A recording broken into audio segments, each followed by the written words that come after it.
জিতেন বাবুকে বলবো একবার প্রয়াগরাজে গিয়ে ডুবকি লাগিয়ে আসুন, তবে যদি কিছু পাপ মোচন হয়। কারণ যেইভাবে পাপ করে রেখেছে, এবং 25 বছর ওনাদের সরকার ছিল, এই 25 বছরে কি কি আপনারা চাকরি দিয়েছেন, কিভাবে কেলেঙ্কারি করেছেন, এসব নথিপত্র ত্রিপুরা রাজ্যের মানুষ জানে।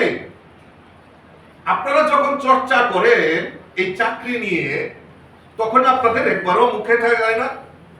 আপনাদের কি একবারও লজ্জা হয় না যে আমরা যে পাপের বোঝা করে রেখেছি ত্রিপুরা রাজ্যে, আমরা এখন কি করে সাধু ও ক্ষমতা নেই মনে করেছেন যে হাওড়া নদীতে ডুব দিয়ে আপনারা সব পাপ মোচন করেছেন? পাপ মোচন এইভাবে হবে না। আপনাদেরকে ওই গঙ্গায় যেতে হবে, প্রয়াগরাজ যেতে হবে। জিতেন বাবুকে বলবো একবার প্রয়াগরাজে গিয়ে ডুবকি লাগিয়ে আসুন, তবে যদি কিছু পাপ মোচন হয়।